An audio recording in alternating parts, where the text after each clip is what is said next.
Chapter classification of crops. आइए इस chapter को समझते हैं। Taxonomy classification. Taxonomy classification crop की बोटेनिकल फैमिली और जेनेटिक कैरेक्टरिस्टिक्स के बेसिस पर होती है। इसमें प्लांट स्ट्रक्चर, रिप्रोडक्टिव सिस्टम और मॉर्फोलॉजिकल फीचर्स को कंसीडर किया जाता है। आइए समझते हैं।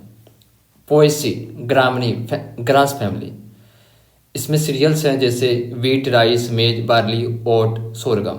फोडर ग्रासेस जैसे Napier grasses, para grasses, guinea grasses. Commercial crop like sugar cane. इसकी इंपॉर्टेंस को देखते हैं। स्टेबल फूड क्रॉप्स जिसमें हाई कार्बोहाइड्रेट होते हैं। फोडर क्रॉप्स लाइव स्टॉक के लिए एसेंशियल हैं। शुगर केन एक मेजर कैश क्रॉप है जो इथेनॉल प्रोडक्शन और जेगरी मेकिंग में यूज होता है। अब Fabaceae Papilionaceae Leguminosae pea family. Pulses जैसे ग्राम चना, पिजन पी जैसे अरहर, मूंग, मसूर, उड़द, राजमा। ऑयल सीड जैसे groundnut, soybean. Green manuring crop sunhemp, ढेंचिया। इसकी इंपॉर्टेंस को देखते हैं। नाइट्रोजन फिक्सेशन के थ्रू सॉइल फर्टिलिटी इंप्रूव करते हैं। प्रोटीन रिच फूड क्रॉप्स जो वेजिटेरियन डाइट के लिए एसेंशियल हैं। अब Brassicaceae Cruciferae mustard family. Oil seed, mustard, rapeseed. Vegetables जैसे cabbage, cauliflower, radish, knol, khol, turnip. इसकी इंपॉर्टेंस को देखते हैं। मस्टर्ड और रेपसीड इंडिया के मेजर एडिबल ऑयल क्रॉप हैं। Cabbage and cauliflower vitamin rich vegetables हैं। अब कुकुरबिटेसी गॉड फैमिली। वेजिटेबल्स जैसे बोटल गार्ड लौकी, बीटर गार्ड करेला, pumpkin, cucumber, watermelon, musk melon. इसकी इंपॉर्टेंस को देखते हैं। मोस्टली क्लाइंबर्स और क्रीपर जो हाई वाटर कंटेंट वाले वेजिटेबल्स प्रोवाइड करते हैं। लो कैलोरी फूड जो वेट लॉस डाइट में इम्पॉर्टेंट है। अब मालवेसी यानी कि कॉटन फैमिली। फाइबर क्रॉप जैसे कॉटन, रोल सेल। वेजिटेबल्स जैसे ओकरा, भिंडी। इसकी इंपॉर्टेंस को देखते हैं। कॉटन टेक्सटाइल इंडस्ट्री के लिए एसेंशियल है। भिंडी एक न्यूट्रिशियस वेजिटेबल है जो फाइबर रिच होती है। Solanaceae brinjal family. Vegetables brinjal यानी कि बैगन, potato, tomato, chilli, capsicum. Commercial crop जैसे तंबाकू। इंपॉर्टेंस को देखते हैं। टोमेटो, पोटैटो और ब्रिंजल ग्लोबली इंपॉर्टेंट वेजिटेबल्स हैं। तंबाकू एक हाई वैल्यू कमर्शियल क्रॉप है। Tiliaceae jute family. Fibre crops jute, फालसा। इंपॉर्टेंस को देखते हैं। Jute eco friendly fibre crop है जो सेक्स रोप्स और बायोडिग्रेडेबल बैग बनाने में यूज होता है। Asteraceae Compositae sunflower family. Oil seed sunflower, safflower, niger. इसकी इंपॉर्टेंस को देखते हैं। सनफ्लावर और safflower oil heart friendly oil हैं। Niger oil seed tribal area में एडिबल ऑयल और मेडिसिनल यूज के लिए ग्रो की जाती है। Chenopodiaceae spinach family. Leafy vegetables जैसे स्पिनेच, पालक, बीटरूट, शुगर बीट। इसकी इंपॉर्टेंस को देखते हैं। स्पिनेच आयरन रिच वेजिटेबल्स है जो एनीमिया प्रिवेंशन में हेल्प करती है। Beet root and sugar beet natural sweeteners और हेल्थ सप्लीमेंट के लिए यूज होते हैं। अब pedaliaceae sesamum family. Oil seed, sesamum तिल। इंपॉर्टेंस की बात करें तो सेसेमम ऑयल आयुर्वेदिक और कुकिंग पर्पस के लिए वैल्यूबल है। अब Euphorbiaceae castor family. Oil seed जैसे कैस्टर। इंपॉर्टेंस की बात करें तो कैस्टर ऑयल मेडिसिनल और इंडस्ट्रियल यूज़ के लिए वैल्यूबल होते हैं। Convolvulaceae sweet potato family. Root crop जैसे स्वीट पोटैटो। इसकी इंपॉर्टेंस की बात करें तो sweet potato carbohydrate rich crops हैं जो माल न्यूट्रिशन को प्रिवेंट करने में हेल्प करती है। अम्बेलिफेरी यानी कि carrot family. Spices and vegetables. Coriander, cumin, carrot, अजवाइन, फेनेल। इसकी इंपॉर्टेंस को देखते हैं। क्यूमिन और कोरिएंडर इंडियन स्पाइसेस के मेन कंपोनेंट हैं। Carrot beta carotene rich vegetables है जो विजन हेल्थ के लिए इम्पॉर्टेंट है। एलिएसी यानी कि onion family, vegetables and spices, onion, garlic. इसकी इंपॉर्टेंस को देखते हैं। Garlic and onion natural antibiotics हैं जो एंटीबायोटिक्स हैं और इम्यूनिटी बूस्ट करते हैं। Zingiberaceae, ginger family, spices, ginger, turmeric. इसकी इंपॉर्टेंस को देखते हैं। जिंजर और टर्मरिक मेडिसिनल और आयुर्वेदिक इंपॉर्टेंस रखते हैं। टर्मरिक एक नेचुरल एंटीसेप्टिक और एंटी इन्फ्लामेटरी एजेंट है। अब बात करते हैं स्पेशल क्लासिफिकेशन ऑफ क्रॉप्स।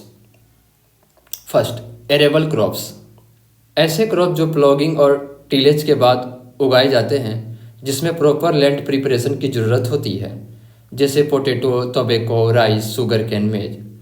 इसकी इंपॉर्टेंस को देखते हैं। इन्हें फर्टाइल और वेल प्रिपेयर्ड सॉइल चाहिए होती है।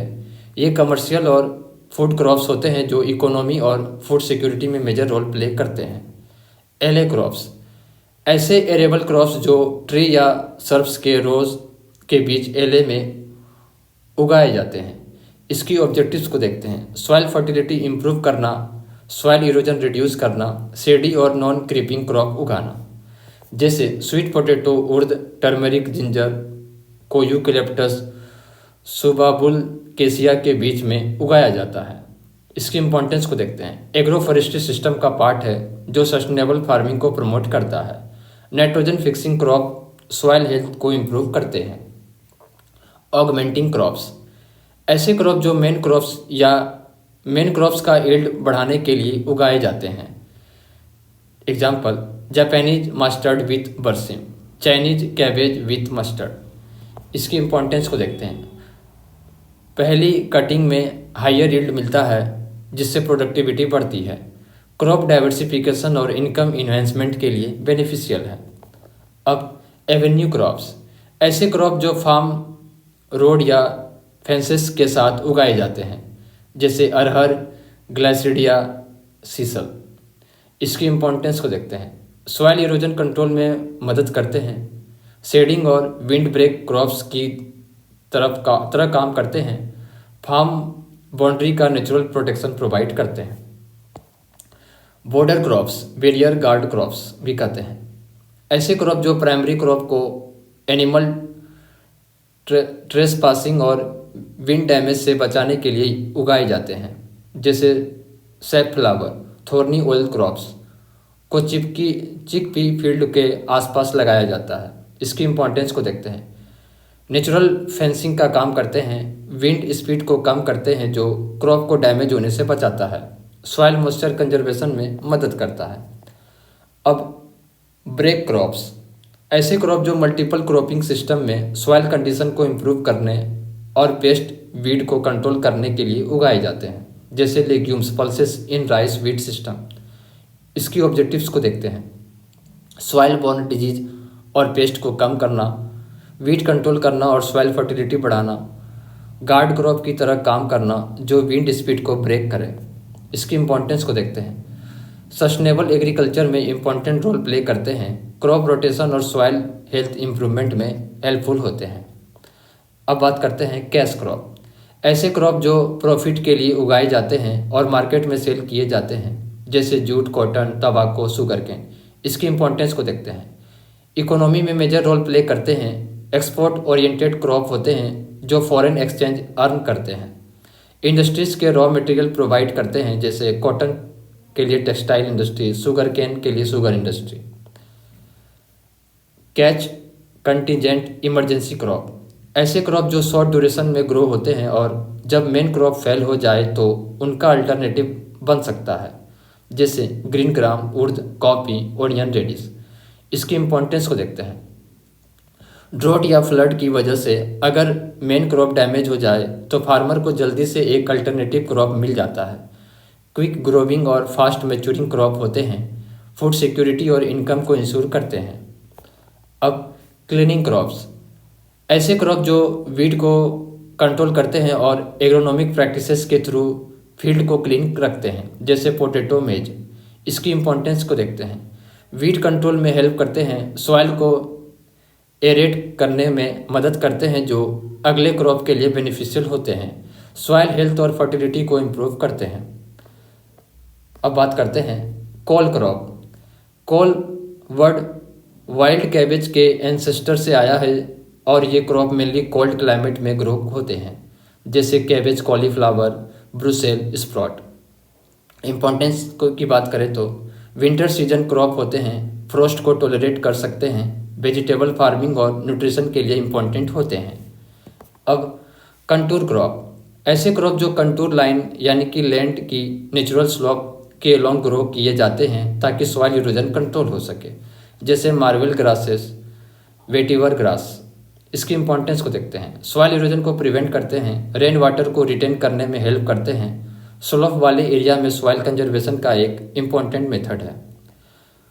कॉमर्शियल क्रॉप, ऐसे क्रॉप जो प्रॉफिट के लिए लार्ज स्केल पर उगाए जाते हैं, ये कैश क्रॉप का सबसेट होते हैं, जैसे जूट, कॉटन, तंबाकू, sugar cane. Different from cash crop होते हैं ये, जैसे हर कमर्शियल क्रॉप कैश क्रॉप हो सकता है पर हर कैश क्रॉप कमर्शियल क्रॉप नहीं होता। Commercial crop large scale cultivation के लिए होते हैं। कवर क्रॉप, ऐसे क्रॉप जो सॉइल सरफेस को कवर करके इरोजन रोकने में मदद करते हैं, जैसे लोबिया, ग्राउंड नट, उर्द, पाराग्रास, स्वीट पोटैटो। इसकी इंपॉर्टेंस को देखते हैं। सॉइल फर्टिलिटी को मेंटेन करते हैं, सॉइल इरोजन और मॉइस्चर लॉसेस को रिड्यूस करते हैं। अब कम्प्लीमेंट्री क्रॉप्स, ऐसे क्रॉप जो एक दूसरे को सपोर्ट करते हैं जब एक साथ उगाए जाए इंटरक्रॉपिंग में। एग्जाम्पल जोवर प्लस लोबिया, जोवर को नाइट्रोजन मिलता है लोबिया से। इंपॉर्टेंस को देखते हैं। बेटर यील्ड और सॉइल फर्टिलिटी को इम्प्रूव करते हैं, नेचुरल पेस्ट कंट्रोल और इफिशिएंट न्यूट्रिएंट्स यूटिलाइजेशन होता है। अब कम्पिटिटिव क्रॉप्स, ऐसे क्रॉप जो एक दूसरे के अगेंस्ट कम्पीट करते हैं और इंटरक्रॉपिंग के लिए सूटेबल नहीं होते, जैसे दो सीरियल्स एक साथ, व्हीट प्लस राइस। इसकी इंपॉर्टेंस को देखते हैं। कंपटीशन से न्यूट्रिएंट्स और वाटर का शॉर्टेज हो सकता है। एक क्रॉप का डोमिनेंस दूसरे क्रॉप के ग्रोथ को इफेक्ट करता है। सप्लीमेंट्री क्रॉप्स, ऐसे क्रॉप जो ना तो एक दूसरे को कम्पीट करते हैं और ना ही सपोर्ट देते हैं, जैसे मेज प्लस कुकर बीट। इसकी इंपॉर्टेंस को देखते हैं। एक दूसरे पर डिपेंडेंट नहीं होते लेकिन साथ ग्रो किए जा सकते हैं। एग्जॉस्टिव क्रॉप्स, ऐसे क्रॉप जो सॉइल के न्यूट्रिएंट्स को बहुत ज़्यादा यूज़ करते हैं और उसे न्यूट्रिएंट डेफिशिएंट बना देते हैं, जैसे सीरियल्स, व्हीट, राइस, मेज। तो इसका सॉल्यूशन ये है कि क्रॉप रोटेशन या लेग्यूमिनस क्रॉप का यूज़ करना जरूरी होता है ताकि सॉइल फर्टिलिटी मेंटेन रहे। एनर्जी क्रॉप्स, ऐसे क्रॉप जो बायोफ्यूल और इथेनॉल जैसे एनर्जी सोर्स के लिए ग्रो किए जाते हैं। एग्जाम्पल शुगर केन, पोटैटो, मेज, टेपियोका। इंपॉर्टेंस की बात करें तो रिन्यूएबल एनर्जी प्रोडक्शन में हेल्प करते हैं, फॉसिल फ्यूल का अल्टरनेटिव बन सकते हैं ये। अब फॉलिंग क्रॉप्स, ऐसे क्रॉप जो वीड इन्फेस्टेशन को बढ़ावा देते हैं क्योंकि इनकी कल्चरल प्रैक्टिसेस वीड को ग्रो होने के चांस देती है, जैसे डायरेक्ट सीडेड अपलैंड राइस। तो इसका सॉल्यूशन ये होता है कि प्रॉपर वीडिंग और क्रॉप मैनेजमेंट जरूरी होता है। ले क्रॉप्स, ऐसे क्रॉप जो ग्रेजिंग या लाइव स्टॉक फीड के लिए ग्रो किए जाते हैं, जैसे बरसीम प्लस मस्टर्ड। इसकी इंपॉर्टेंस को देखते हैं। लाइव स्टॉक फीड प्रोवाइड करते हैं, सॉइल फर्टिलिटी इंप्रूव करते हैं। मिरियादी क्रॉप्स, ऐसे क्रॉप जो सॉइल मॉइस्चर को कंजर्व करने के लिए उगाए जाते हैं, जैसे कॉफी। इसकी इंपॉर्टेंस ये है कि ड्रॉट प्रोन एरिया में वाटर रिटेंशन बढ़ाते हैं ये। नट्स क्रॉप, ऐसे क्रॉप जो दूसरे क्रॉप की ग्रोथ को सपोर्ट करते हैं, जैसे शेड प्रोवाइड करके या क्लाइंबिंग स्टिक बन के, जैसे रागी इन पीज, जोवर इन कॉफी। इसकी इंपॉर्टेंस ये है कि वीक क्रॉप को प्रोटेक्शन और सपोर्ट मिलता है इससे। अब पैरायूटेरा क्रॉप्स, ऐसे क्रॉप जो पहले से स्टैंडिंग फसल के हार्वेस्ट होने से कुछ दिन या हफ्ते पहले ही उगाए जाते हैं ताकि सॉइल का मॉइस्चर और न्यूट्रिएंट्स का पूरा इस्तेमाल हो सके, जैसे लेथायरस इन राइस। राइस के हार्वेस्ट होने से पहले लेथायरस की सोविंग होती है। इसकी इंपॉर्टेंस को देखते हैं। एक ही सीजन में डबल क्रॉप का एडवांटेज मिलता है, सॉइल मॉइस्चर और रेसिडुअल फर्टिलिटी का मैक्सिमम यूज होता है। रिले क्रॉपिंग का एक फॉर्म भी होता है ये। अब पेयर्ड रो क्रॉपिंग। इस क्रॉपिंग सिस्टम में दो क्लोज रो उगाई जाती है और फिर एक रो को खाली छोड़ दिया जाता है या तीसरी रो को हटा दिया जाता है, जैसे पिजन पी प्लस सोरगम इन ड्राईलैंड। इसकी इंपॉर्टेंस को देखते हैं। सॉइल मॉइस्चर कंजर्वेशन में मदद करते हैं, ड्रॉट प्रोन एरिया में यील्ड को ऑप्टिमाइज करता है, वाटर एफिशिएंट क्रॉपिंग मेथड है ये। रीस्टोरेटिव क्रॉप्स, ऐसे क्रॉप जो अच्छा यील्ड देने के साथ साथ सॉइल फर्टिलिटी को भी रिस्टोर करते हैं, जैसे leguminous crop like pulses ground nut clover. इसकी इंपॉर्टेंस को देखते हैं। सॉइल फर्टिलिटी बढ़ाते हैं, nitrogen fixation through rhizobium bacteria, organic matter content improve करते हैं, सस्टेनेबल एग्रीकल्चर में यूजफुल होते हैं ये। अब रिपेरियन क्रॉप्स, ऐसे क्रॉप जो नदी, इरिगेशन चैनल या ड्रेनेज के किनारे उगाए जाते हैं ताकि सॉइल इरोजन कंट्रोल हो सके, जैसे वाटर बाइंड वीड, पाराग्रास। इसकी इंपॉर्टेंस को देखते हैं। वाटर बॉडीज के आसपास सॉइल इरोजन को प्रिवेंट करता है, मॉइस्ट सॉइल कंडीशन में भी ग्रो करता है ये। स्किप क्रॉपिंग, एक फिक्स्ड रो पैटर्न में बीज ना डालना या एक लाइन को बीच में खाली छोड़ना स्किप क्रॉपिंग कहलाता है। सोरगम और पियर मिलनेट में अल्टरनेट रोज स्किप की जाती है। इसका इम्पोर्टेंस ये है कि मॉइस्चर रिटेंशन में हेल्प करता है, ड्राउट प्रोन एरिया में सूटेबल होता है। साइलेज क्रॉप, ऐसे क्रॉप जो लाइव स्टॉक के लिए ऑफ सीजन में फीड के तौर पर यूज किए जाते हैं। इन्हें पिट्स में प्रिजर्व किया जाता है जहां ये फर्मेंटेशन के प्रोसेस से साइलेज बनता है, जैसे जोवर, कॉफी, मेज। इसकी इंपॉर्टेंस को देखते हैं। लाइव स्टॉक फीड सिक्योरिटी के लिए इम्पॉर्टेंट है, लॉन्ग टर्म स्टोरेज के लिए सूटेबल है, न्यूट्रिएंट रिच फीड होता है। स्मूथर क्रॉप्स, ऐसे क्रॉप जो जल्दी ग्रो होते हैं और डेंस फोलिएज प्रोवाइड करके वीड्स को सप्रेस कर देते हैं। Coffee, mustard. इंपॉर्टेंस की बात करें तो वीट कंट्रोल का नेचुरल मेथड है, सॉइल फर्टिलिटी इंप्रूव करते हैं।